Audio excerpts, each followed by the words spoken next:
Je m'appelle Nathan. J'ai 34 ans et ce soir, mon propre frère m'a empêché d'entrer dans la chambre d'hôpital de mon père, affirmant que je n'étais pas assez intelligent pour comprendre ce qui se passait. Avant de vous raconter comment le doyen de la faculté de médecine l'a personnellement remis à sa place et a révélé le secret que je gardais depuis une décennie, dites-moi dans les commentaires d'où vous regardez. Tout a commencé par un coup de téléphone que personne ne veut jamais recevoir. Il était 23h45 un mardi. J'étais encore dans mon laboratoire. La plupart des gens pensent que la science, ce sont des blouses blanches et des béchets bouillonnants pendant la journée, mais le vrai travail se fait quand le monde dort. Je regardais une ligne de code qui était sur le point de changer la façon dont nous traitons l'arrêt cardiaque. Mes yeux me brûlaient. Mon café était froid. Le silence de l'établissement était ma seule compagnie, et j'aimais ça. Puis mon téléphone a vibré contre le bureau métallique. L'écran s'est illuminé avec un nom que je n'avais pas vu apparaître depuis des mois. Maman. Je l'ai fixé une seconde. Ma mère n'appelait pas pour discuter. Elle appelait quand elle avait besoin de quelque chose ou quand quelque chose n'allait pas avec Cameron, mon frère aîné. J'ai failli laisser sonner jusqu'à la messagerie vocale. J'ai failli laisser le silence reprendre possession de la pièce. Mais un nœud s'est serré dans mon estomac. Cet instinct primal qui vous dit que le désastre frappe à la porte. J'ai glissé l'icône pour répondre. Nathan ? Sa voix était aiguë, mince, brisée sur les bords. Je suis là, maman. Qu'est-ce qui ne va pas ? C'est ton père, sanglota TL. Le son était saccadé, terrifiant. Il s'est effondré. Nous sommes à l'hôpital mémorial. C'est le cœur, Nathan. Ils disent que c'est grave. Mon sang se glaça. Mon père et moi n'étions pas proches. Loin de là. Mais il restait mon père. J'arrive, dis-je, attrapant déjà mes clés. Cameron est là. Il est là, dit-elle, sa voix passant instantanément de la panique à une sorte d'étrange révérence. Dieu merci, Cameron est là. Il parle au médecin. Il prend les choses en main. Juste viens, Nathan. Même s'il n'y a rien que tu puisses faire. Même s'il n'y a rien que tu puisses faire. Ça a piqué. C'était une pique subtile. Un rappel de ma place dans la hiérarchie familiale, même au milieu d'une crise. Cameron était le sauveur. J'étais le spectateur. J'y serai dans 20 minutes, dis-je et raccrochai. Je n'ai pas couru vers une berline cabossée ni pris le bus, ce que ma famille supposait que je faisais. Je me suis dirigé vers le garage souterrain privé du siège de Biogen. Sous les lumières fluorescentes crues se trouvait ma voiture. C'était une Porsche 911 Turbo S noir sur noir. Elle ressemblait à une ombre qui avait appris à bouger. J'ai jeté mon sac sur le siège passager et me suis glissé derrière le volant. Le cuir a gémi doucement, un son de luxe que ma famille n'avait jamais associé à moi. J'ai appuyé sur le bouton de démarrage. Le moteur a rugi, un grondement profond et guttural qui a résonné contre les murs de béton. Je ne conduisais pas cette voiture aux réunions de famille. Je ne la conduisais pas au dîner de Noël. Pour eux, j'étais un pigiste qui s'en sortait difficilement, conduisant une Honda Civic de 10 ans que je gardais juste pour les apparences. Mais ce soir, il n'y avait pas de temps pour la mascarade. J'ai quitté le garage en trombe et j'ai foncé sur l'autoroute. Le compteur de vitesse a grimpé. 80, 90, 100. Les lumières de la ville se sont transformées en traînées de néon. Mon esprit n'était pas sur la route. Il était sur les données. Mon père avait des antécédents d'hypertension. S'il s'était effondré, c'était probablement une défaillance valvulaire ou un blocage massif. L'hôpital mémorial était bon, mais ils étaient sous-financés. Je le savais parce que j'avais lu leur rapport financier le mois dernier lorsque mon entreprise envisageait une subvention. Je suis arrivé à l'entrée des urgences 19 minutes plus tard. J'ai garé la Porsche dans l'ombre de la structure de stationnement, 2 niveaux plus haut, loin de l'entrée principale. Je ne pouvais pas risquer que Cameron la voie. Pas maintenant. J'ai pris une profonde inspiration, vérifié mon reflet dans le rétroviseur. T-shirt gris uni, jean usé, chaussures de course, et je suis sorti. Je devais ressembler à Nathan le décrocheur, pas à Nathan le PDG. L'air des urgences sentait l'antiseptique et le vieux café. C'était chaotique. Les infirmières passaient en courant avec des dossiers. Des brancards cahotaient dans les couloirs et le faible bourdonnement des conversations anxieuses remplissait la salle d'attente. Je les ai repérés immédiatement. Ma mère était assise sur une de ces chaises en plastique inconfortable, serrant son sac à main comme un bouclier. Son visage était pâle, ses yeux rouges. Cameron se tenait au-dessus d'elle. Cameron avait l'air de sortir tout droit d'un catalogue de série médicale. Il portait sa blouse blanche. Même s'il ne travaillait pas dans cet hôpital, il était chirurgien plasticien dans une clinique privée de l'autre côté de la ville. Il avait un stéthoscope autour du cou, probablement juste pour le spectacle. Il gesticulait sauvagement devant une infirmière à l'air fatigué. Je me suis approché d'eux. Maman. Elle leva les yeux larmoyants. Oh, Nathan, tu es venu.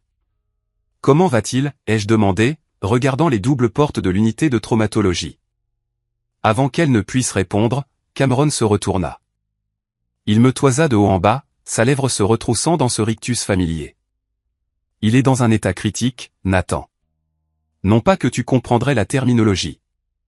Et c'est moi, dis-je, gardant ma voix égale. Quels sont ses signes vitaux? Est-il stabilisé? Cameron laissa échapper un petit rire sec et aigu. Signes vitaux. Tu regardes trop la télévision. Écoute, assieds-toi avec maman. Tiens-lui compagnie.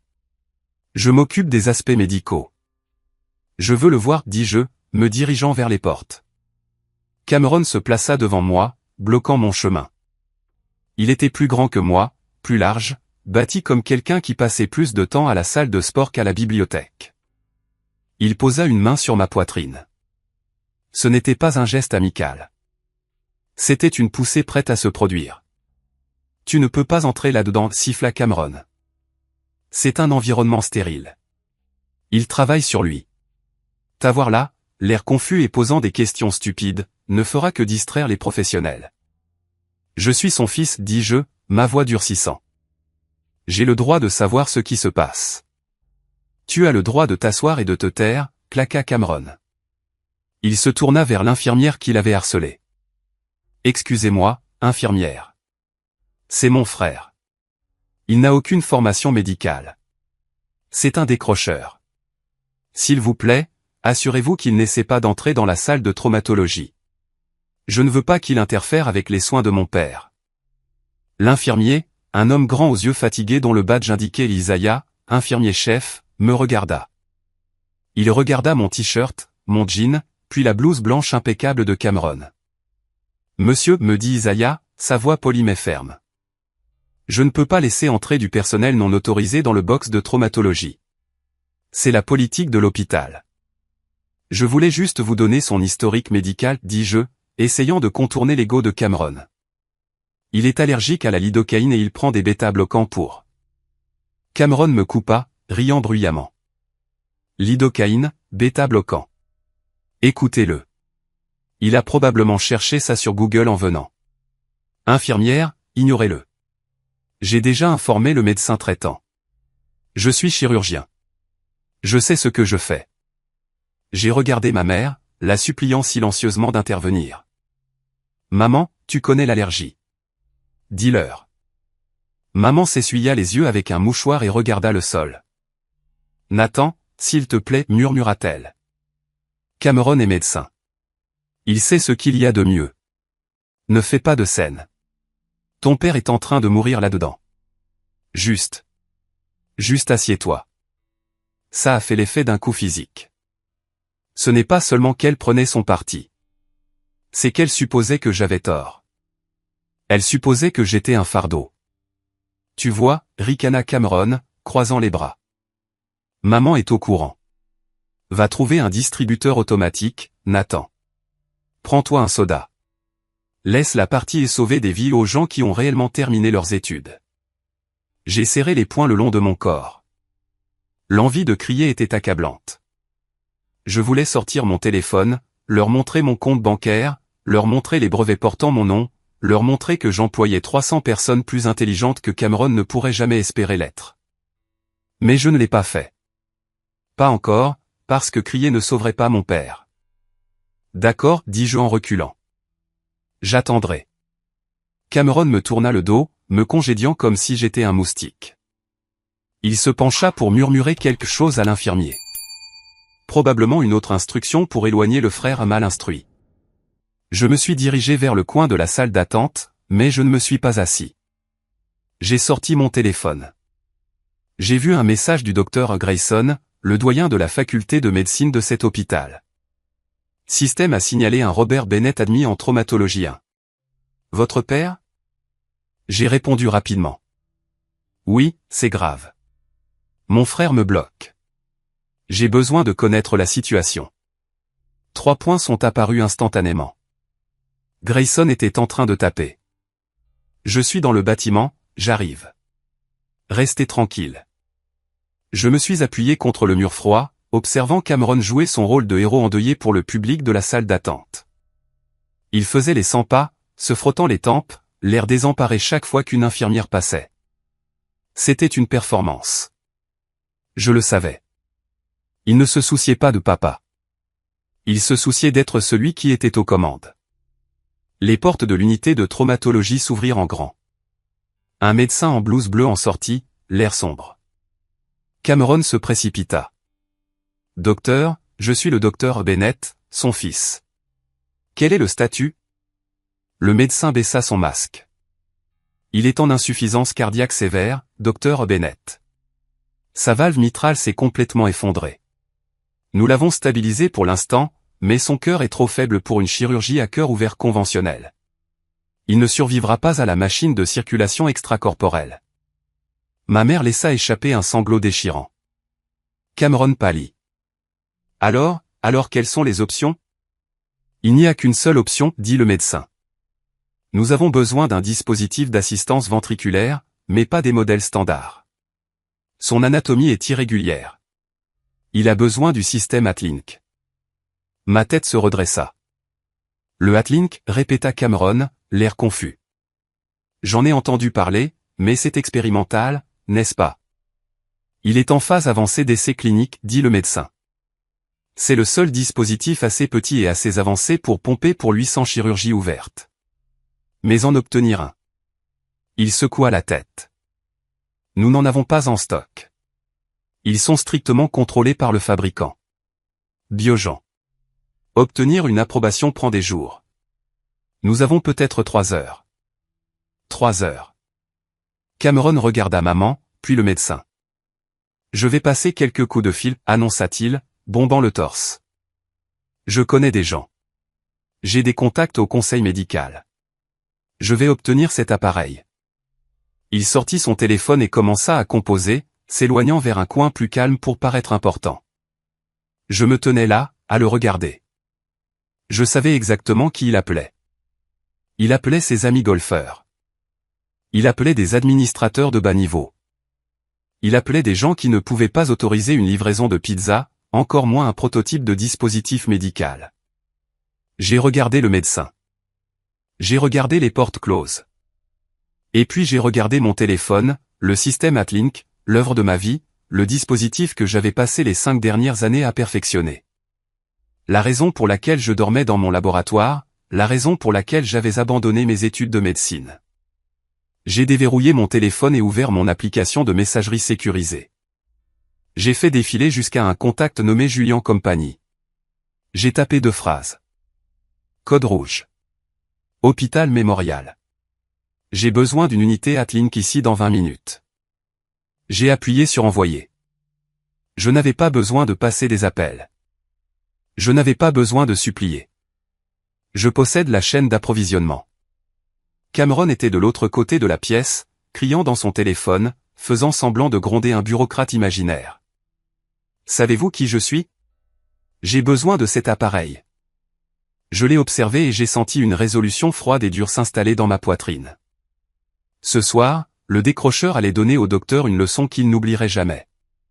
Pendant que Cameron faisait les 100 pas dans le couloir, aboyant des menaces vides dans son téléphone portable, je me tenais dans le coin, observant l'aiguille des secondes de l'horloge murale. Chaque seconde était un battement du cœur défaillant de mon père. Ma mère pleurait toujours sur la chaise en plastique. Je voulais aller vers elle, la prendre dans mes bras, mais je savais ce qui se passerait. Elle se raidirait. Elle demanderait pourquoi je ne faisais rien d'utile, comme aller chercher du café pour Cameron. Cela n'avait pas toujours été comme ça. Ou peut-être que oui, et j'étais juste trop jeune pour le voir. Mon esprit a dérivé 10 ans en arrière. Le jour où la rupture s'est produite, le jour où je suis devenu le mouton noir. J'avais 24 ans, 3 ans d'études de médecine. J'étais en tête de ma promotion, mais j'étais malheureux. Non pas parce que le travail était difficile, c'était trop facile, trop lent. Nous mémorisions des manuels des années 90 alors que la technologie progressait à toute vitesse. J'avais une idée pour une valve biosynthétique qui pourrait s'adapter au flux sanguin d'un patient. Je l'ai montré à mes professeurs. Ils ont ri. Ils m'ont dit de me concentrer sur mes examens d'anatomie et d'arrêter de rêver. Alors, j'ai fait un choix. J'ai choisi l'avenir plutôt que la tradition. J'ai choisi le risque. Je me suis souvenu du salon de la maison de mes parents. L'odeur de la cire de citron et de la déception. J'avais convoqué une réunion de famille pour leur annoncer que je prenais un congé pour créer une entreprise de biotechnologie grâce à une subvention que j'avais obtenue. « Tu fais quoi ?» avait demandé mon père. Son visage était devenu d'une teinte violette que je n'avais jamais vue auparavant. Il était assis dans son fauteuil en cuir, le trône d'où il jugeait le monde. « Je mets mes études en pause, papa, dis-je, serrant mon plan d'affaires comme un bouclier. J'ai des investisseurs. Cette technologie, elle peut sauver des millions de vies. Je ne peux pas le faire tout en mémorisant des noms d'os pour la 10e fois. Tu arrêtes, dit Cameron. Il était assis sur le canapé, déjà résident, portant déjà son arrogance comme une seconde peau. Il arrête, papa. Il ne supporte pas la pression. Je n'arrête pas, ai-je rétorqué. Je pivote. C'est une opportunité unique. C'est une erreur, dit maman, la voix tremblante. Nathan, nous avons tant sacrifié pour que tu ailles à la fac de médecine. Les frais de scolarité, les prêts. C'est l'autre chose, dis-je, sentant une boule dans ma gorge. J'ai besoin du reste de mon fonds d'études, l'argent que grand-mère a laissé pour mon éducation. Je peux l'utiliser comme capital d'amorçage. Je le rembourserai avec intérêt dans 2 ans. La pièce devint d'un silence de mort. Mon père regarda ma mère. Ma mère regarda le sol. Cameron ricana et but une gorgée de son thé glacé. Il n'y a pas de fonds d'études, dit papa d'un ton brusque. J'ai cligné des yeux. Quoi? Grand-mère a laissé $50 000 pour chacun de nous. Cameron a eu le sien. Cameron avait des dépenses, dit maman rapidement, le défendant instantanément. Les études de médecine coûtent cher. Et puis, eh bien, il y a eu cet accident. L'accident.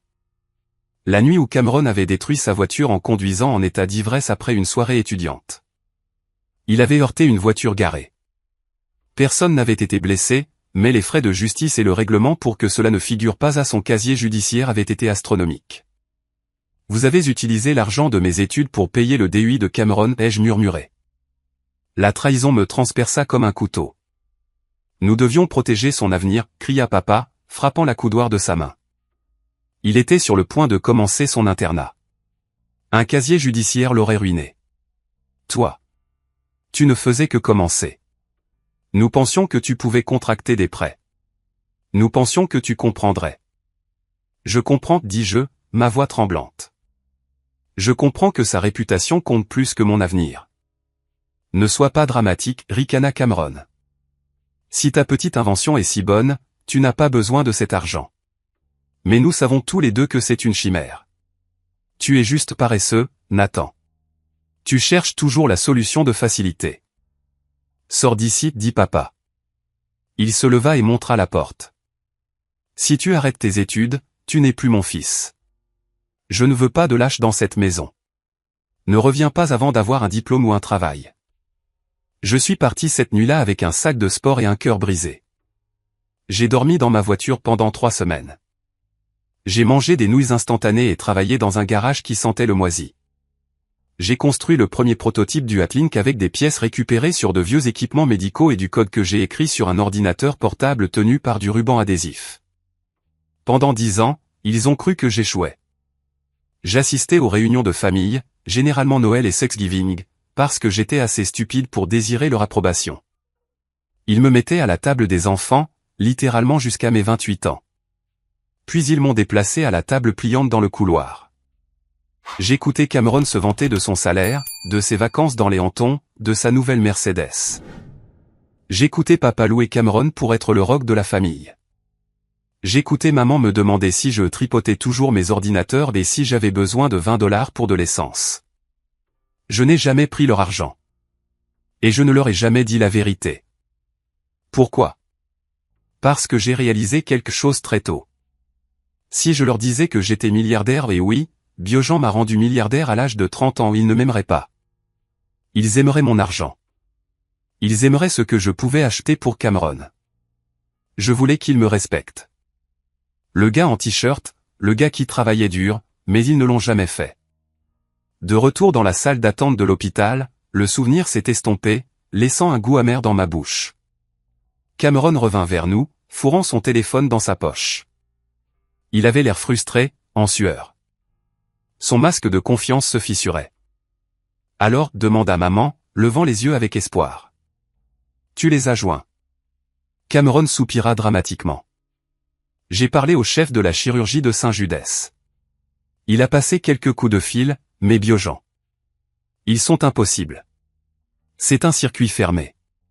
Ils ont dit que le processus d'approbation pour le Hatlink nécessite un vote du conseil. C'est de la bureaucratie, maman. C'est de la paperasse qui tue papa. Il mentait. Je savais pertinemment que le chef de la chirurgie de Saint-Judès était en voyage de golf en Floride en ce moment. Cameron a probablement juste appelé sa messagerie vocale. Alors, il n'y a plus d'espoir? Maman recommença à pleurer. Je fais tout ce que je peux, dit Cameron, s'agenouillant à côté d'elle et lui prenant la main. Je vais essayer le bureau du sénateur ensuite, mais nous devons nous préparer au pire. Je ne pouvais plus le regarder. Tu n'as pas appelé le chef de la chirurgie, dis-je. Cameron leva brusquement la tête. Excusez-moi, le docteur Henderson est à Boca Raton cette semaine, dis-je calmement. J'ai vu sa publication Instagram ce matin. Alors, qui as-tu réellement appelé, Cameron? Cameron se leva, le visage rouge de colère. Tu espionnes mes collègues maintenant, petit pervers? J'ai appelé son adjoint. Non pas que tu ferais la différence. Et tu n'as pas appelé Biogen, continuai-je, m'approchant? Parce que si tu avais appelé la ligne d'urgence de Biogen, tu saurais qu'il n'exige pas de vote du conseil pour une utilisation compassionnelle d'urgence. Il nécessite une autorisation plus simple. Oh, écoutez-le. Cameron leva les mains au ciel, regardant maman. Le décrocheur me fait la leçon sur les protocoles médicaux. Nathan, tais-toi. Sérieusement, tu te ridiculises et tu bouleverses maman. Il a raison, Nathan, sanglota maman. Arrête d'attaquer ton frère. Il essaie de sauver ton père. Qu'est-ce que tu fais? Tu restes là, les mains dans les poches. Je fais plus que tu ne le penses, marmonnai-je. Mon téléphone vibra.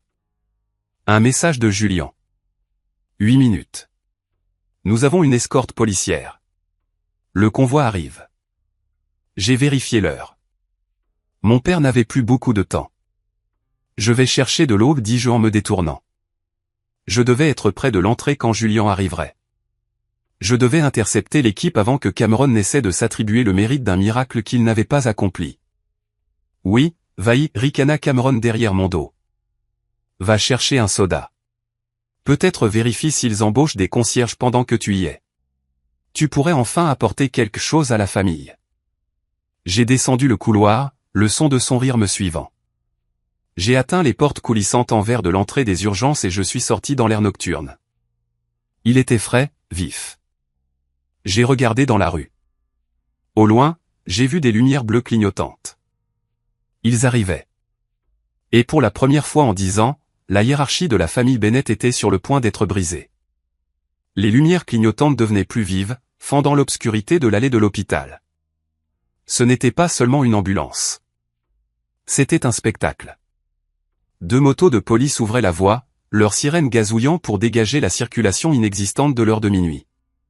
Derrière elles se trouvait un fourgon Mercedes sprinté noir mat. Il n'avait pas l'air d'un transport médical. Il ressemblait à quelque chose sorti d'un film d'opération spéciale. Sur le côté, en lettres noires brillantes presque invisibles sur la peinture, figurait le logo Biogen. Mon logo. Je me tenais au bord du trottoir, les mains dans les poches, regardant ma création arriver.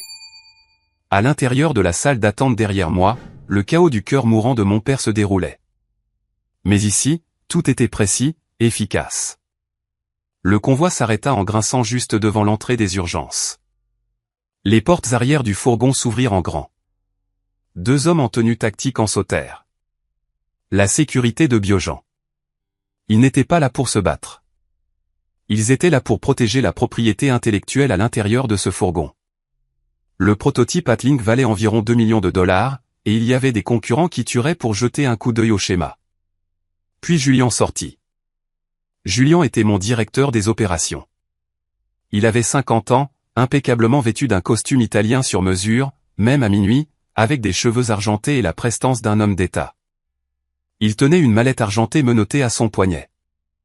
Il balaya l'entrée du regard, ses yeux se fixant sur moi. Je lui fis un subtil hochement de tête, un mouvement microscopique qui lui disait « Je suis là, mais continue ton chemin ». Julian hocha la tête en retour et se tourna vers les gardes de sécurité de l'hôpital qui accouraient. L'air confus et alarmé. « Livraison médicale Biogen » annonça Julian, sa voix portant clairement. « Autorisation prioritaire 1 pour le patient Robert Bennett. Dégagez le passage. » Je me suis retourné et suis rentré aux urgences, calant ma réentrée sur le début de l'agitation. Quand je suis revenu dans la salle d'attente, l'atmosphère était passée de la tristesse à la confusion. Tout le monde regardait vers l'entrée. « Que se passe-t-il » demanda maman, essuyant ses yeux. Cameron se tenait près de la fenêtre, regardant à travers les stores. « Escorte policière » marmonna-t-il. « Fourgon noir. On dirait le gouvernement ou quelque chose comme ça. » Puis les doubles portes s'ouvrirent. Julian entra, flanqué des 2 gardes de sécurité et suivi d'une équipe de techniciens Biogen poussant un chariot spécialisé. L'énergie dans la pièce changea instantanément. Les infirmières fatiguées se redressèrent. Les internes endormis clignèrent des yeux, les yeux grands ouverts. C'était le pouvoir qui entrait par la porte.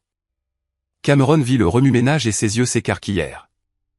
Il vit l'équipement. Il vit l'urgence et son ego connecta immédiatement les points dans le désordre. « C'est ça », murmura Cameron, un sourire se répandant sur son visage. Il se tourna vers maman. « C'est l'appareil. Je te l'avais dit. Je te l'avais dit que mes appels fonctionneraient. » Oh, Cameron haleta maman, se serrant la poitrine. « Tu l'as fait. Tu l'as sauvé. » Je me tenais près du distributeur automatique, observant cette farce se dérouler. C'était presque impressionnant la rapidité avec laquelle Cameron s'appropria le succès. Il ne savait même pas à quoi ressemblait le fourgon 10 secondes auparavant. Et maintenant, il était l'architecte de son arrivée. Cameron ajusta sa blouse blanche, lissa ses cheveux et s'avança vers Julian comme un général conquérant.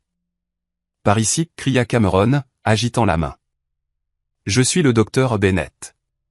C'est moi qui ai coordonné cela. » Julian s'arrêta. Il regarda Cameron avec un mélange de confusion polie et de dédain professionnel. Les gardes de sécurité ne scièrent même pas. « Docteur Bennett » demanda Julian, sa voix froide. « Oui, Robert Bennett est mon père » dit Cameron, tendant la main. « Je suppose que vous venez du fournisseur. Bon timing. J'étais justement au téléphone avec le bureau du sénateur pour faire avancer ça. Je suis content que vous ayez enfin eu le feu vert. » Julian ne lui serra pas la main. Il regarda au-delà de Cameron, balayant à nouveau la pièce. Il me cherchait.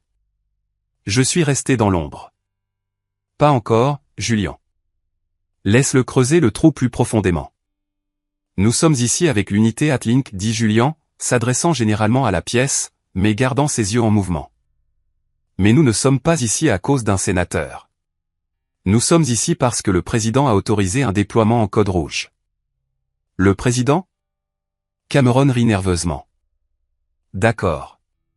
D'accord. Eh bien, peu importe qui a signé le papier, je ne manquerai pas d'envoyer une note de remerciement. Maintenant, donnez-moi l'appareil. Je dois le remettre à l'équipe de traumatologie. Cameron tendit la main vers la mallette argentée menottée au poignet de Julian. L'un des gardes de sécurité s'avança, bloquant Cameron avec un mur de muscles. « Ouah » dit Cameron, reculant, les mains levées. « Du calme, Rambo. Je suis médecin.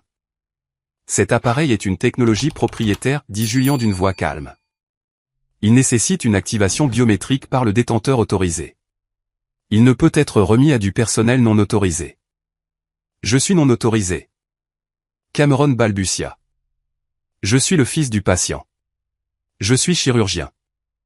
Êtes-vous certifié Biogen pour la cybernétique, demanda Julien. Eh bien, non, mais... Alors vous n'êtes pas autorisé, déclara Julien. Il se tourna vers l'infirmier-chef, Isaiah, qui était sorti de derrière le comptoir. Infirmier, emmenez-nous au patient. Nous devons préparer l'interface immédiatement. Par ici, dit Isaiah, l'air stupéfait. Alors qu'il se dirigeait vers les portes du service de traumatologie, Cameron s'empressa de suivre. Ressemblant à un chiot qui avait été frappé mais qui essayait toujours de suivre son maître. Attendez. Je viens aussi, cria Cameron. Maman, reste ici. Je vais m'assurer qu'il l'installe correctement. Je les ai vus disparaître à travers les portes battantes. Ma mère rayonnait, des larmes de joie coulant sur son visage. As-tu vu ça, Nathan, me demanda-t-elle, la voix pleine de fierté. Regarde ton frère. Il a commandé toute cette pièce. Même ces agents du gouvernement ont dû l'écouter. Ce ne sont pas des agents du gouvernement, maman, dis-je, fatigué. C'est de la sécurité d'entreprise. Peu importe ce qu'ils sont, Cameron les a fait venir, claqua-t-elle. Tu devrais le remercier. Il vient de sauver la vie de ton père pendant que toi, tu étais quoi? En train d'acheter une barre de Snickers? Elle désigna le distributeur automatique à côté duquel je me tenais. J'ai ressenti un éclair de colère si intense qu'il m'a presque aveuglé. Je n'ai rien acheté, dis-je. J'attendais. Attendre quoi? Une aumône? Elle secoua la tête. Tu sais, Nathan, des moments comme ça révèlent vraiment le caractère. Ton frère est un homme d'action. Toi. Tu n'es qu'un spectateur dans ta propre vie. Un spectateur. Les mots résonnaient dans ma tête. Je pensais aux nuits passées à coder jusqu'à ce que mes doigts se crampent. Aux risques que j'avais pris, aux railleries que j'avais endurées, tout ça pour être traité de spectateur par la femme qui m'avait mis au monde. Je vais voir papa, dis-je, me dirigeant vers les portes de la salle de traumatologie. Nathan, non. Elle se leva. Cameron a dit de rester dehors. Tu ne feras que gêner. Je l'ignorais. Je franchis les doubles portes. Le couloir à l'intérieur de l'unité de traumatologie était lumineux et sentait l'ozone et le sang. J'ai vu l'équipe rassemblée devant la salle de traumatologie 1. Julien était là, la mallette posée sur une table stérile. Les techniciens de Biogen déballaient le chariot. Le médecin urgentiste parlait rapidement avec Julien. Cameron rôdait en périphérie, essayant de paraître impliqué. Donc, l'incision doit être sous clavière, disait Cameron à personne en particulier. C'est comme ça que je ferai. Monsieur, veuillez reculer, dit un technicien sans lever les yeux. Je m'approchai du groupe. Nathan, siffla Cameron en me voyant. Qu'est-ce que tu fais là? Maman, j'ai dit à maman de te garder dehors. Je dois être ici, dis-je. Sors, grogna Cameron, me saisissant le bras. Tu me fais honte. Ce sont des professionnels de haut niveau. Ils ne veulent pas d'un décrocheur qui respire leur air. En fait, la voix de Julien coupa le bruit. Il se retourna. Il regarda Cameron me tenant le bras. Ses yeux se plissèrent. Y a-t-il un problème? Demanda Julien. Mon frère, dit Cameron, resserrant sa prise. Il est un peu lent. J'essaie juste de le faire sortir pour que vous puissiez travailler. Julien me regarda. Je vis la question dans ses yeux. Est-ce que je le vire? Est-ce que je l'achève maintenant? Je secouai légèrement la tête. Concentrez-vous sur le patient. Nous devons commencer, dit le médecin traitant avec urgence. Sa pression chute. Où est la clé d'activation? Julien regarda la mallette. L'appareil est verrouillé. Il nécessite l'empreinte digitale du donneur principal ou du PDG. Eh bien, appelez-les, cria Cameron. Faxez une empreinte. Faites quelque chose. Ça ne marche pas comme ça, dit Julien. Il faut un scan en direct. Alors, nous sommes foutus. Cameron leva les mains au ciel. Vous avez apporté un appareil verrouillé? Quel genre d'incompétence est-ce? Mon père est en train de mourir parce que vous avez oublié la clé. Nous n'avons pas oublié la clé, dit Julian, sa voix calme, dangereusement basse. Alors, où est-elle? Hurla Cameron. Les portes au bout du couloir s'ouvrirent à nouveau. Cette fois, ce n'était pas un technicien. C'était le docteur Grayson, le doyen de la faculté de médecine. C'était un homme grand d'une 60aine d'années, avec des lunettes argentées et un air d'autorité absolue. Il portait un costume, pas une blouse chirurgicale. Il était clairement venu de son bureau à l'étage. « Qu'est-ce qui retarde ?» demanda Grayson, sa voix retentissante. Doyen Grayson, Cameron se précipita, abandonnant sa position près du chariot. Dieu merci, ces gens, ces incompétents de l'entreprise, ont apporté un appareil verrouillé. Ils disent qu'ils ont besoin d'une empreinte digitale de leur PDG. Pouvez-vous passer outre? Utilisez votre autorité. Grayson regarda Cameron, puis l'appareil, puis Julian. Docteur Bennett, dit Grayson à Cameron. Vous êtes chirurgien plasticien, correct? Oui, mais... Alors vous êtes dépassé, dit Grayson froidement. Il se tourna vers le groupe.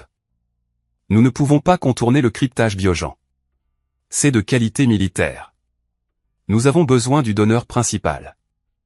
Il n'est pas là, s'écria Cameron. Nous devons l'appeler. Grayson regarda autour de lui. Ses yeux tombèrent sur moi.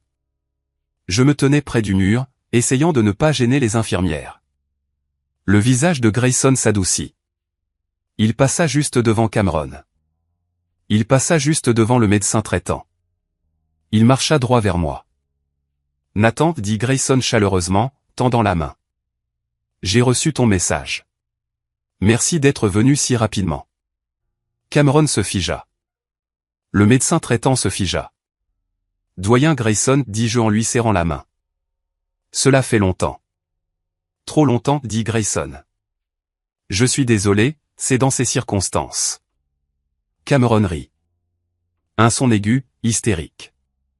Attendez, attendez. Vous le connaissez, doyen Grayson? C'est mon frère. Il n'est personne. C'est le mal instruit. Grayson se tourna lentement pour faire face à Cameron. Le regard sur son visage aurait pu geler de la lave. Mal instruit, répéta Grayson. Jeune homme, Nathan était l'étudiant le plus brillant que j'ai jamais eu le privilège d'enseigner avant qu'il ne parte pour poursuivre de plus grandes choses. Enseigner? Cameron cligna des yeux. Mais il a abandonné. Il n'a pas abandonné parce qu'il n'y arrivait pas, dit Grayson. Il a abandonné parce qu'il nous a dépassés. Grayson se retourna vers la pièce. Nous ne pouvons pas commencer la chirurgie sans le donneur principal. Et c'est lui. Il pointa un doigt directement vers moi. Nathan, murmura Cameron. Donneur? Julian s'avança, déverrouillant la menotte de son poignet. Il plaça la mallette sur la table devant moi. Monsieur le Président, dit Julian, assez fort pour que tout le monde entende. L'appareil est prêt pour votre autorisation. Je m'avançai. Les infirmières s'écartèrent comme la mer Rouge. Je m'approchai de la mallette argentée. J'ai regardé Cameron. Sa bouche était ouverte. Ses yeux allaient de moi à la mallette à Julian. Nathan, dit-il à nouveau, sa voix tremblante. Que se passe-t-il? Je ne lui ai pas répondu. J'ai posé mon pouce droit sur le pavé du scanner sur le dessus de la mallette. Une lumière verte balaya le métal. Bip. Identité confirmée. Nathan Bennett, fondateur Biogen. La mallette a cliqué et sifflé à mesure que les joints hydrauliques se relâchaient. Le couvercle s'ouvrit, révélant la pompe cardiaque en titane étincelante posée sur un lit de velours bleu. Préparez-le, dis-je au médecin traitant. Je veux une télémétrie complète sur mon téléphone, et je veux que le docteur Grayson supervise la procédure. Oui, monsieur, dit le médecin, les yeux écarquillés. Attendez, balbutia Cameron, me saisissant l'épaule. PDG de Biogen. Tu répares des ordinateurs. Tu conduis une Honda. J'ai repoussé sa main de mon épaule. J'ai brossé l'endroit où il m'avait touché comme pour essuyer de la saleté. Je conduis une Porsche, Cameron, dis-je doucement. Et je ne répare pas les ordinateurs. J'invente l'avenir. Je me suis tourné vers Julien. Installe le moniteur à distance dans la salle de visionnage VIP. Je veux assister à la chirurgie. Oui, Nathan. Julien dit, et Julien ajoutait je.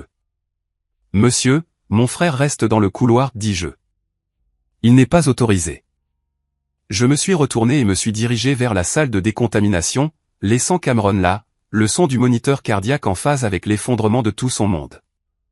La transition du couloir chaotique à la terrasse d'observation VIP fut comme de passer d'une zone de guerre à un sanctuaire. La terrasse d'observation était une pièce au mur de verre surplombant la salle d'opération. Elle était silencieuse, insonorisée, et sentait l'eau citronnée et le cuir coûteux. Je m'assis dans le fauteuil ergonomique, regardant à travers la vitre.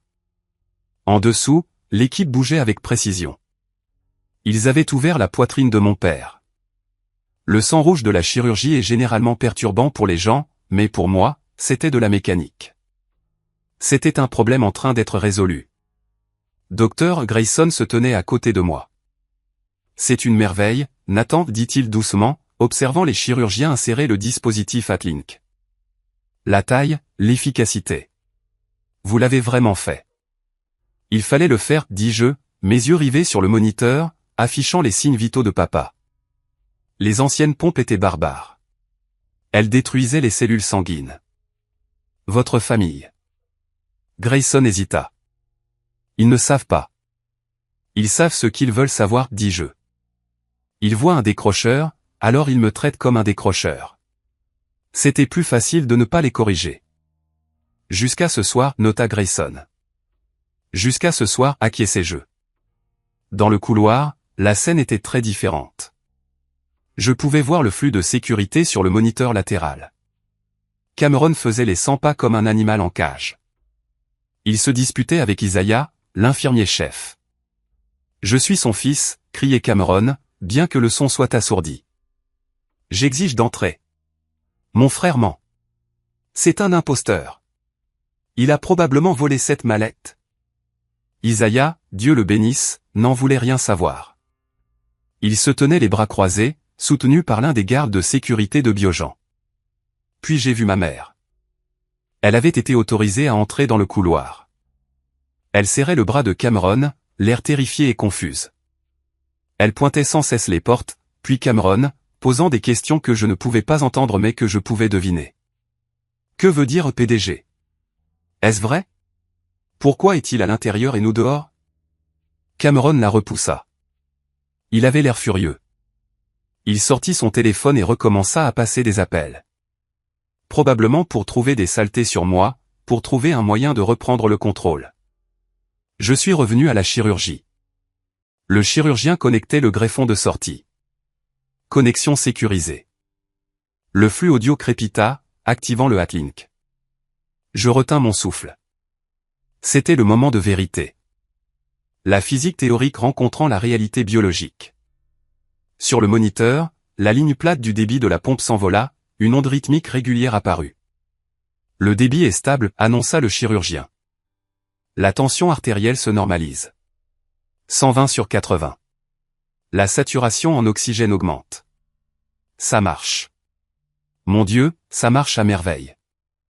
Je laissa échapper un souffle que je ne savais pas que je retenais. Mes épaules s'affaissèrent. Il allait vivre. Félicitations, Nathan, dit Grayson, me tapotant l'épaule.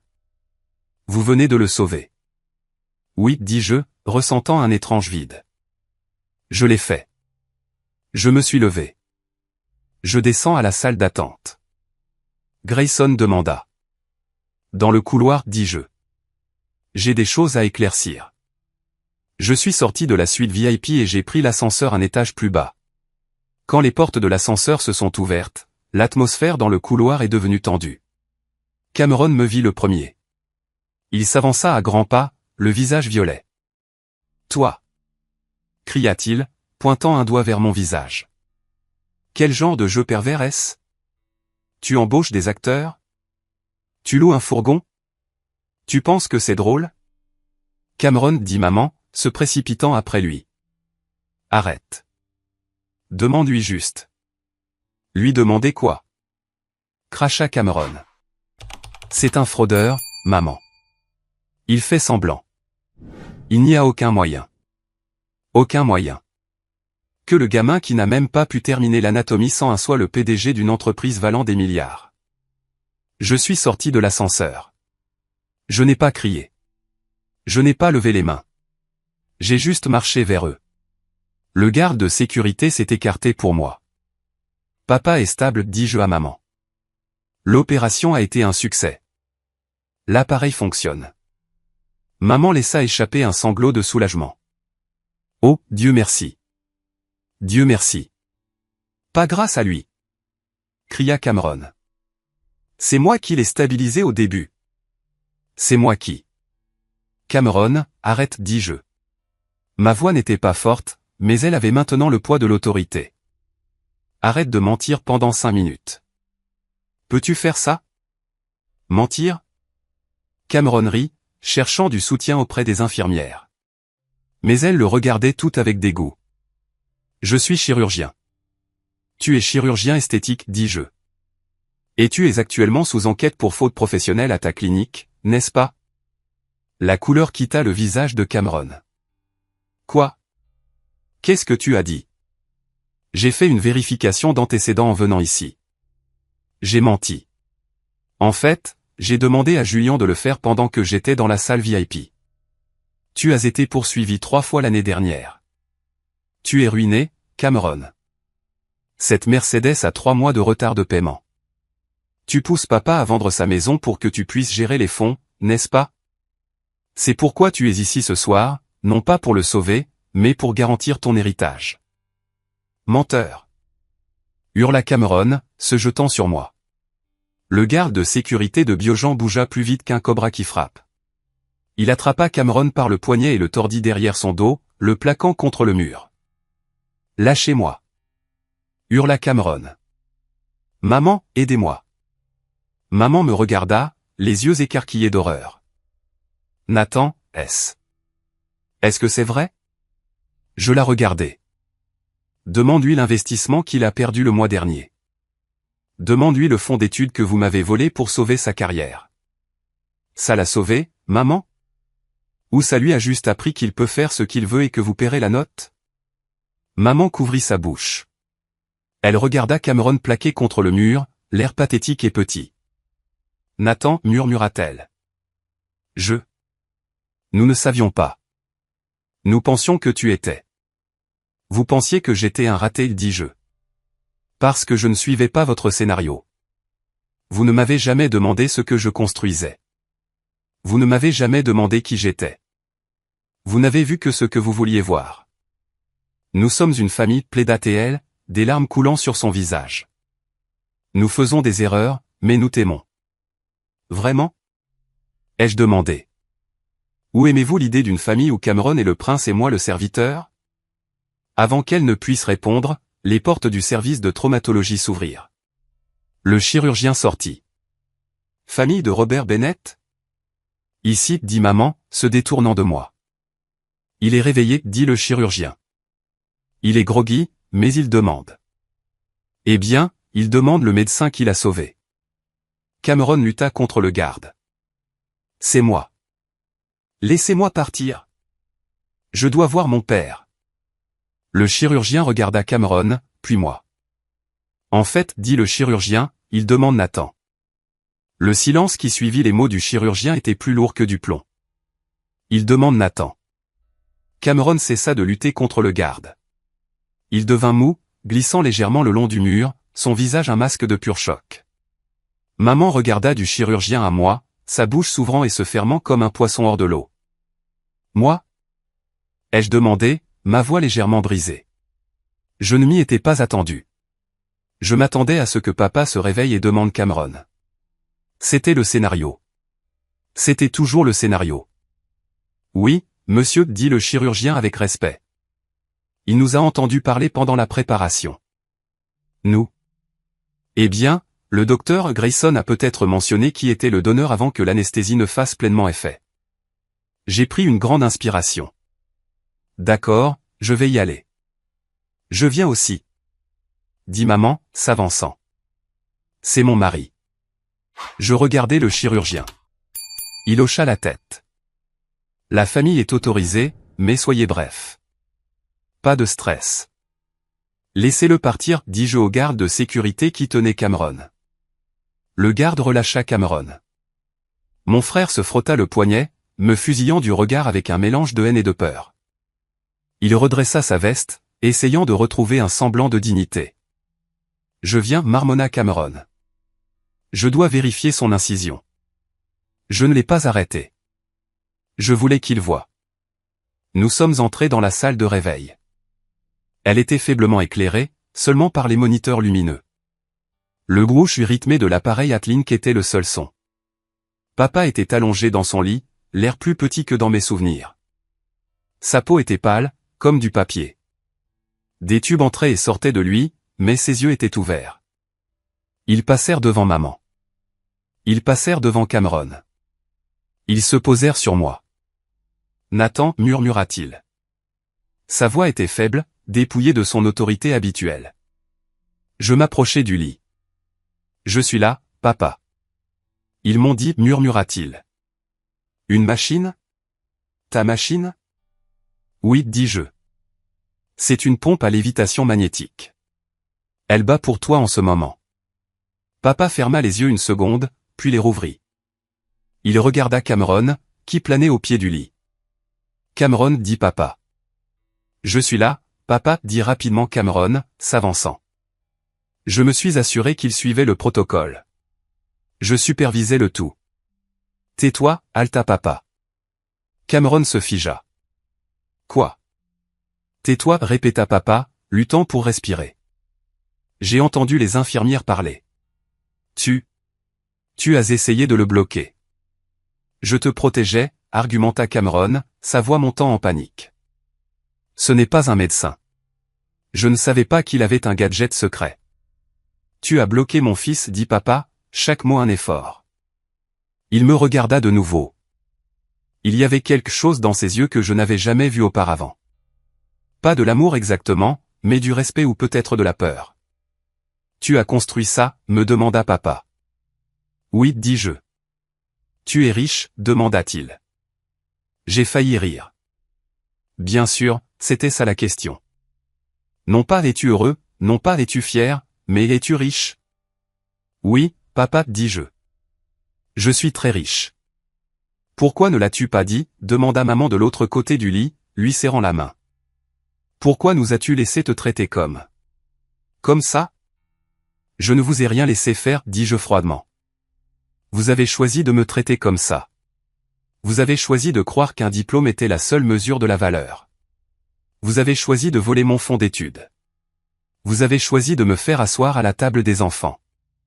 Nous faisions ce que nous pensions être le mieux, s'écria maman. Nous voulions te motiver. Non, dis-je. Vous vouliez me cacher parce que je ne rentrais pas dans le tableau. Papa essaya de s'asseoir, grimaçant de douleur.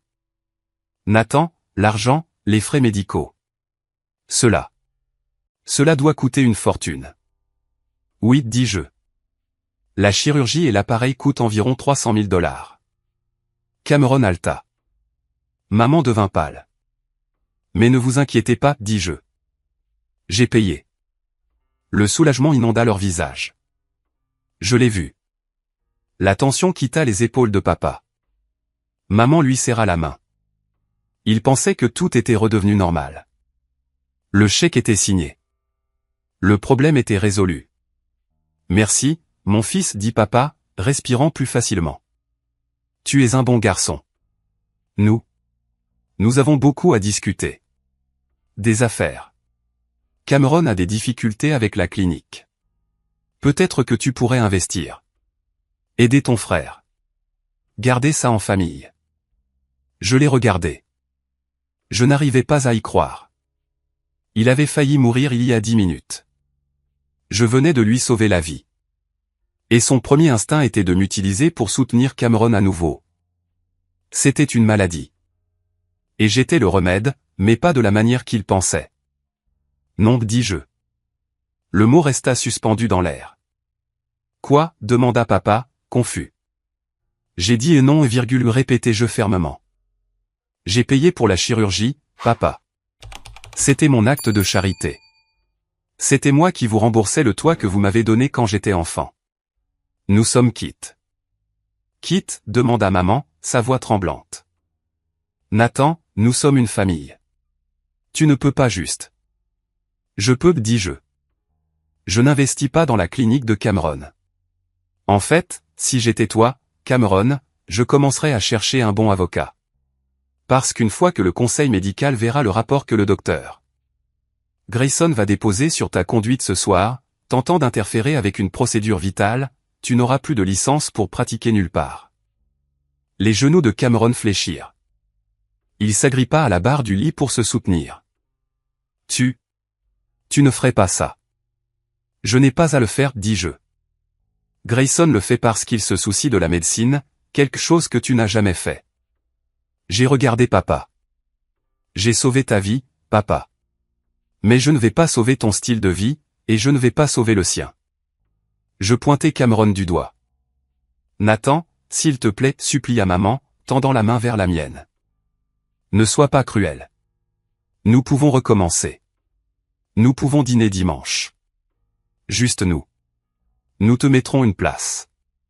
En bout de table. J'ai regardé sa main, ses ongles manucurés, la bague en diamant que papa lui avait achetée avec son bonus la même année où il m'avait dit qu'il n'y avait pas d'argent pour mes études. Je ne veux pas du bout de table, maman, dis-je doucement. J'ai ma propre table maintenant. Je me suis tourné pour partir. Nathan, appela papa une dernière fois, sa voix faible mais désespérée. Si tu pars, ne reviens pas. C'était la même menace qu'il avait utilisée 10 ans auparavant. C'était la seule arme qui lui restait.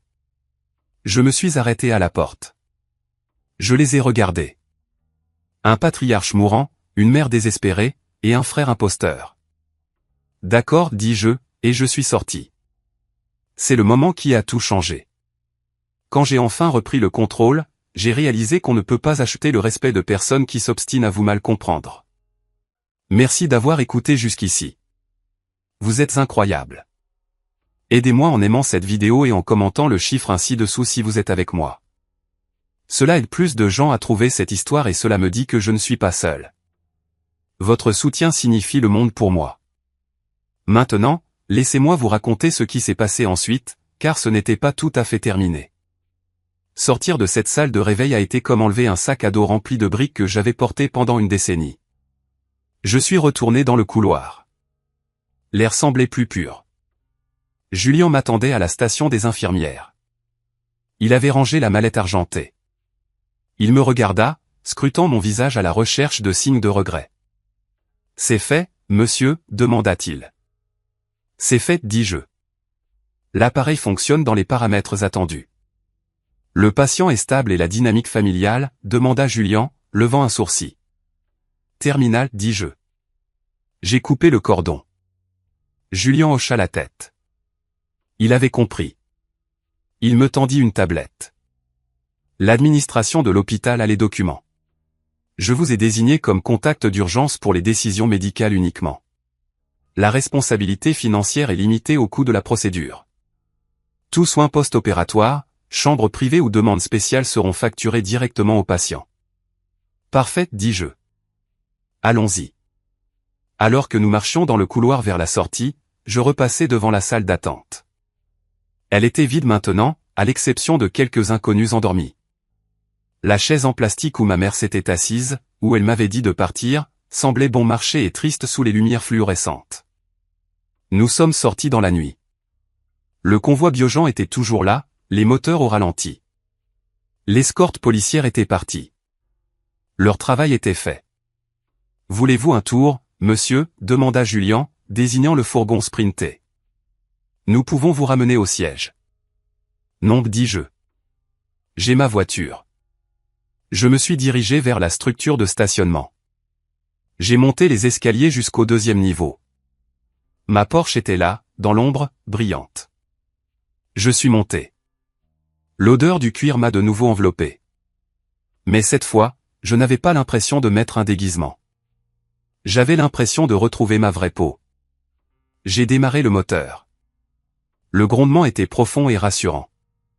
J'ai roulé jusqu'à la barrière de sortie. Alors que je payais les frais de stationnement, j'ai vu Cameron sortir en courant de l'entrée des urgences.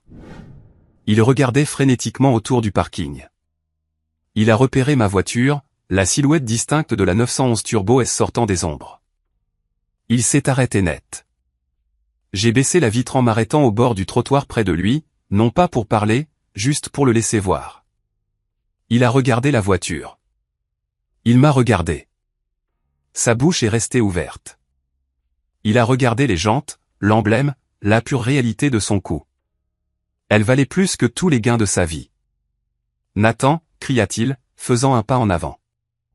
Attends, nous devons parler de la clinique, du procès. Je n'ai pas dit un mot. Je l'ai juste regardé une dernière fois. J'ai vu un homme qui avait passé toute sa vie à gravir une échelle, pour se rendre compte qu'il l'avait appuyé contre le mauvais mur. J'ai mis la voiture en vitesse. J'ai appuyé sur l'accélérateur. La Porsche a bondi en avant, de 0 à 100 km/h en 2,6 secondes. Je l'ai laissé là, debout dans un nuage d'échappement et de regret. Je n'ai pas regardé dans le rétroviseur. Je suis retourné au laboratoire. Il était 3 heures du matin maintenant. La ville dormait, mais je me sentais grandement éveillé. Je suis retourné à mon bureau. Mon café était définitivement froid maintenant. J'ai pris la tasse et l'ai versée dans l'évier. Je me suis assis à mon bureau. La ligne de code était toujours là sur l'écran. Clignotante, le curseur m'attendait. L'avenir, ai-je commencé à taper. J'avais sauvé le cœur de mon père. Mais plus important encore, j'avais sauvé le mien. 3 jours. C'est le temps que j'ai attendu avant de revenir. Je ne suis pas revenu parce qu'il me manquait. Je ne suis pas revenu parce que je voulais un câlin. Je suis revenu parce que je suis un homme d'affaires. Et en affaires, on boucle toujours la boucle. On finalise toujours le contrat, même si l'autre partie a manqué à toutes les obligations morales qu'elle vous devait. Pendant ces 3 jours, mon téléphone avait été une source constante de bruit. 17 appels manqués de maman, 5 de papa, 0 de Cameron. Les messages vocaux étaient une magistrale leçon de gaslighting. Ils allaient de « nous sommes tellement inquiets pour toi » à « nous devons discuter de la logistique de la sortie » et enfin, le classique « nous sommes une famille, Nathan, arrête de nous punir ». Les punir. J'étais assis dans mon bureau au mur de verre surplombant la skyline. Enfin, respirant librement pour la première fois de ma vie. Le silence n'était pas une punition. C'était la paix. Mais je devais revenir. J'avais signé une garantie financière temporaire pour la procédure Atlink. Mais les soins de longue durée, la rééducation et la chambre privée qu'ils avaient inévitablement améliorée, ces documents avaient besoin d'une signature. Et j'avais une dernière livraison à faire. Je suis retourné à l'hôpital mémorial en Porsche un vendredi matin. Le soleil brillait, un contraste saisissant avec l'obscurité de minuit de ma dernière visite. Quand je me suis arrêté au voiturier, le préposé ne m'a pas ignoré cette fois. Il a regardé la voiture, puis moi, et s'est précipité pour ouvrir la porte. « Bienvenue, monsieur Bennett, dit-il, pratiquement en s'inclinant. Le doyen Grayson a laissé des instructions. Tous les frais de stationnement sont annulés. Je lui ai jeté un billet de $50 quand même. Gardez-le, dis-je. Traverser le hall de l'hôpital a été comme entrer dans une autre dimension. La dernière fois que j'étais là, j'étais l'homme invisible, la nuisance en t-shirt. Maintenant, les têtes se tournaient. J'ai vu un groupe d'infirmières près de la station, la même station où Cameron avait bruyamment proclamé mon incompétence. Elles ont arrêté leur conversation et m'ont regardé passer. C'est lui, j'ai entendu chuchoter l'une. Le PDG, celui qui a inventé le truc du cœur. Je ne me suis pas arrêté. J'ai marché directement vers les ascenseurs et j'ai appuyé sur le bouton pour l'unité de soins intensifs cardiaques. Quand j'ai atteint la chambre de papa, la porte était ouverte. J'ai pu entendre des voix à l'intérieur. Des voix joyeuses. Le genre de bonheur performatif que les gens affichent quand ils pensent que tout est redevenu normal. Et puis nous convertirons la tanière ensuite de récupération pour vous, Robert, disait maman. Cameron dit que vous avez besoin d'une exposition sud pour une meilleure guérison. Je peux superviser les infirmières à domicile. La voix de Cameron s'est fait entendre. Elle manquait de son arrogance habituelle. Sonnant plus mince, plus désespérée, mais il essayait toujours de diriger le navire. Je m'assurais qu'il suive les protocoles. Je me suis arrêté dans l'embrasure de la porte. La conversation est morte instantanément. Papa était assis dans son lit, l'air nettement mieux. La couleur était revenue à ses joues. Il mangeait de la gelée d'hôpital comme si c'était un steak. Maman s'occupait de ses oreillers. Cameron était assis dans la chaise des visiteurs, portant un costume qui avait l'air d'avoir dormi dedans. Nathan, dit papa. Sa voix était plus forte maintenant. Il posa sa cuillère. Tu es venu. Je suis ici pour signer les papiers de sortie, dis-je, restant près de la porte. Je ne suis pas entré complètement dans la pièce. C'était une limite que j'avais fixée dans mon esprit. Entre. Maman agita la main, son sourire tendu et anxieux. Ne reste pas là comme un étranger. Regarde ton père. C'est un miracle. Un vrai miracle. C'est de la technologie, maman l'a corrigé je. Pas un miracle. Eh bien, quoi que ce soit, nous sommes reconnaissants, dit-elle. Elle s'approcha et essaya de me serrer dans ses bras. Je ne l'ai pas étreinte en retour. Je suis resté raide comme une planche jusqu'à ce qu'elle recule, l'air blessé. Nathan, dit papa, s'éclaircissant la gorge. Assieds-toi. Nous devons parler de tout. Je suis resté debout. Je n'ai pas beaucoup de temps, papa. J'ai une réunion du conseil à 14 heures. C'est plus important qu'une réunion du conseil, dit papa, son ancien ton autoritaire essayant de refaire surface, mais échouant. C'est ta famille. Nous avons beaucoup réfléchi, ta mère et moi. Vraiment? Ai-je demandé. Oui, papa hocha la tête. Nous réalisons que nous avons peut-être sous-estimé ta carrière. Nous ne comprenions pas ce que tu faisais avec ces ordinateurs, mais maintenant que nous savons. Eh bien, nous voulons en faire partie. Nous sommes fiers de toi, mon fils. Fiers. Le mot avait le goût de la cendre. Ils étaient fiers du résultat. Ils étaient fiers du statut. Ils n'étaient pas fiers des 10 années de lutte qu'il avait fallu pour en arriver là. Et papa continua en regardant Cameron. Nous pensons qu'il est temps d'enterrer la hache de guerre. Ton frère, il est dans une situation difficile, Nathan. Cameron baissa les yeux vers ses chaussures. Il avait l'air abattu, mais je savais mieux. Un serpent ne cesse pas d'être un serpent simplement parce qu'il mue. Quel genre de situation difficile? Ai-je demandé, jouant le jeu. La clinique, marmonna Cameron. Le procès que tu as mentionné. Celui que tu as trouvé lors de ta vérification d'antécédents. C'est compliqué. Il gèle mes avoirs. Je ne peux pas accéder à mes comptes. Et ai-je poussé? Et les frais médicaux de papa vont être astronomiques, dit Cameron, levant les yeux suppliants. La rééducation seule coûte 10 000 par mois. Les médicaments, les scanners de suivi. Maman et papa, ils n'ont pas ce genre de liquidité. Leur retraite est liée à la maison. Donc, vous demandez de l'argent? Ai-je déclaré platement. Nous demandons de l'aide, interjeta maman doucement. Tu as tellement, Nathan. Nous avons vu les nouvelles. Nous avons cherché ton entreprise. Tu vaux des millions. Nous avons juste besoin d'un prêt relais pour traverser cette période. Un prêt? Répétez-je. Comme le fonds d'études. Était-ce un prêt? Papa tressaillit. C'est du passé, Nathan. Pourquoi continues-tu à ramener de vieilles querelles?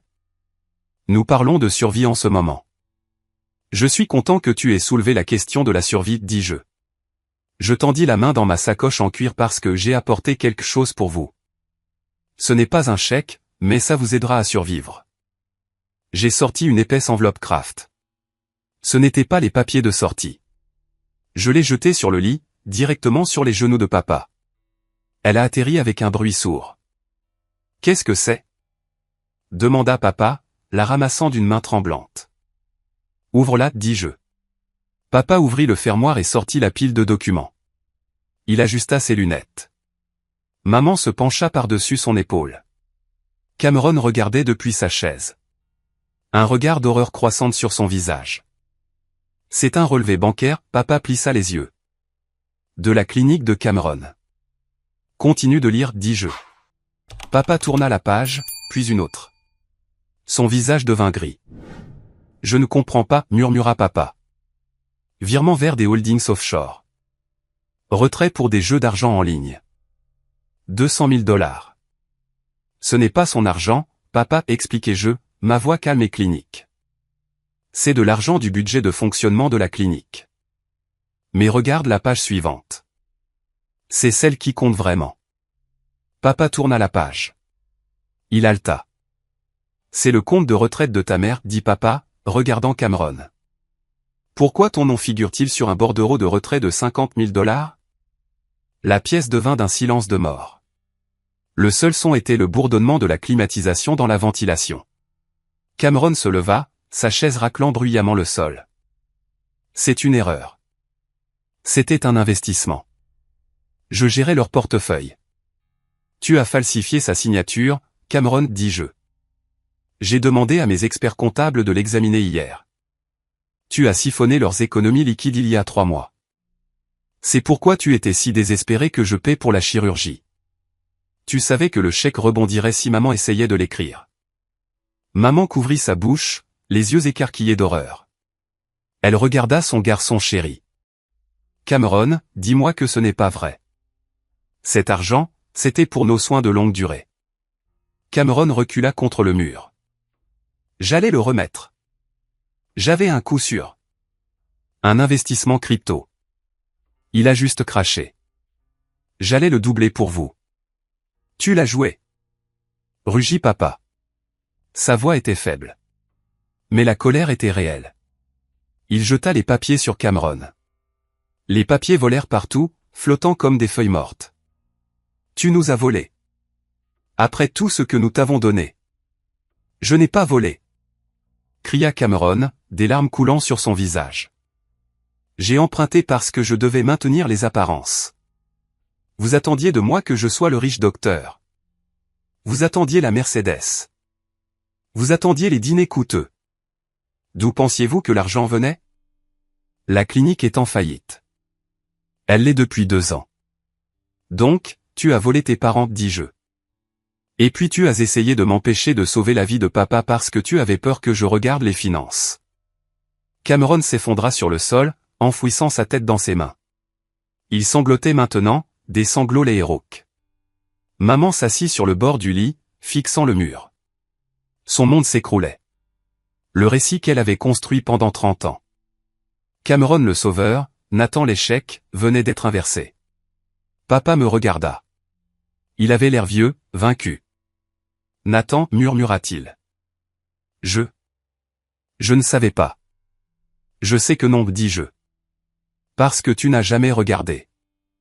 Tu n'as jamais vérifié ses comptes parce que tu aimais l'histoire qu'il te racontait.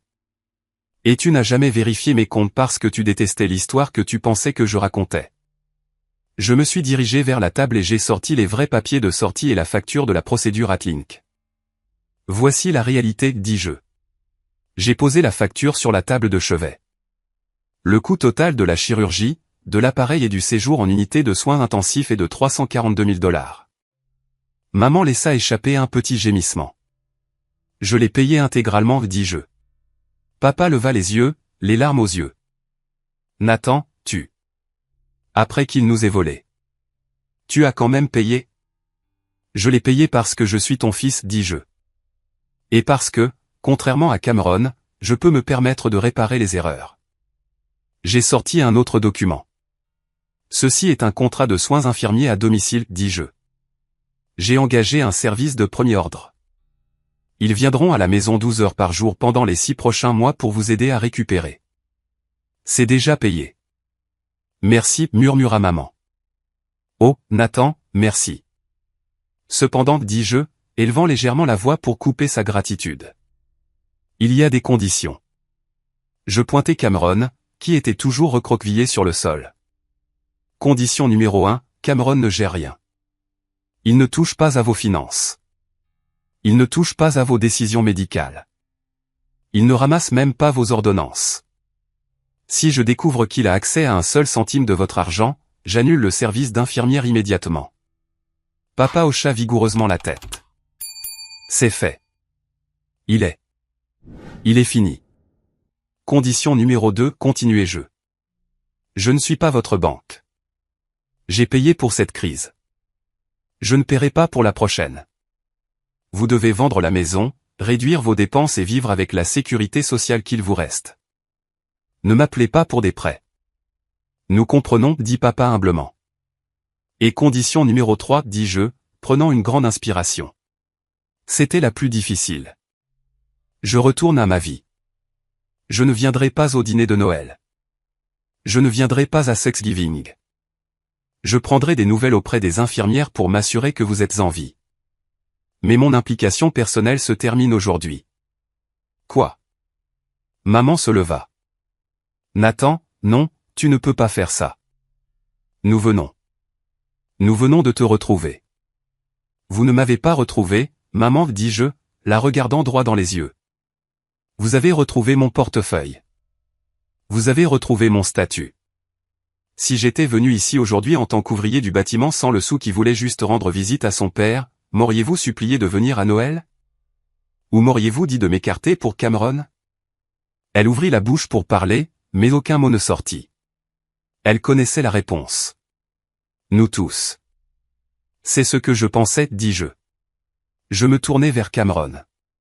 Il me regardait, les yeux rouges et gonflés. Et toi? Dis-je. J'ai parlé au doyen Grayson. Il va déposer un rapport auprès du conseil médical, mais il ne portera pas plainte pour entrave dans les urgences. Il le fait comme une faveur pour moi. Cameron renifla. Merci. Ne me remercie pas, dis-je froidement. Je l'ai fait parce que papa a besoin de quelqu'un pour lui apporter de l'eau et changer ses draps quand les infirmières ne sont pas là. C'est ton travail maintenant, Cameron. Tu voulais être le fils dévoué. Sois-le. Tu vas vivre avec eux. Tu vas t'occuper d'eux. Et tu vas essayer de rembourser chaque centime que tu as volé. C'est ton internat maintenant. J'ai ajusté ma veste. Je me sentais plus léger. L'air dans la pièce semblait lourd, suffocant, mais il ne pesait plus sur ma poitrine. Au revoir, papa. Au revoir, maman, dis-je. Je me dirigeai vers la porte. Nathan appela papa une dernière fois. Je t'aime. Je m'arrêtai. J'agrippai le cadre de la porte. Je voulais y croire. Peut-être, à sa manière brisée, il le pensait. Mais l'amour sans respect n'est que du contrôle. Et j'en avais fini d'être contrôlé. Je sais, papa, dis-je sans me retourner. Tu aimes juste ta version de moi, et elle n'existe plus. Je suis sorti dans le couloir. Je suis passé devant la station des infirmières. Je suis allé à l'ascenseur. Je n'ai pas regardé en arrière. Partie 8, épilogue, l'architecte de la vie. Nombre de mots estimé, 2400 mots. Un an plus tard, l'auditorium était bondé. 3000 personnes étaient assises dans l'obscurité, leurs visages éclairés par la douce lueur bleue des projecteurs de la scène. Je me tenais au centre de la scène, vêtu d'un t-shirt noir et d'un jean, mon uniforme. Derrière moi, un écran massif affichait le logo Biogen. Je n'étais pas là pour lancer un produit. Je n'étais pas là pour annoncer une fusion. J'étais là pour prononcer le discours d'ouverture du sommet mondial de l'innovation médicale. L'échec, dis-je dans le microphone. Ma voix résonna dans la salle. On nous apprend à le craindre. On nous apprend qu'une ligne droite est le chemin le plus court vers le succès. Lycée, université, diplôme, carrière. Si vous sortez de cette ligne, vous êtes perdu. Vous êtes un décrocheur. Vous êtes une erreur. Je m'arrêtai, regardant la mer de visages. Étudiant, médecin, investisseur. J'étais une erreur, continuai-je.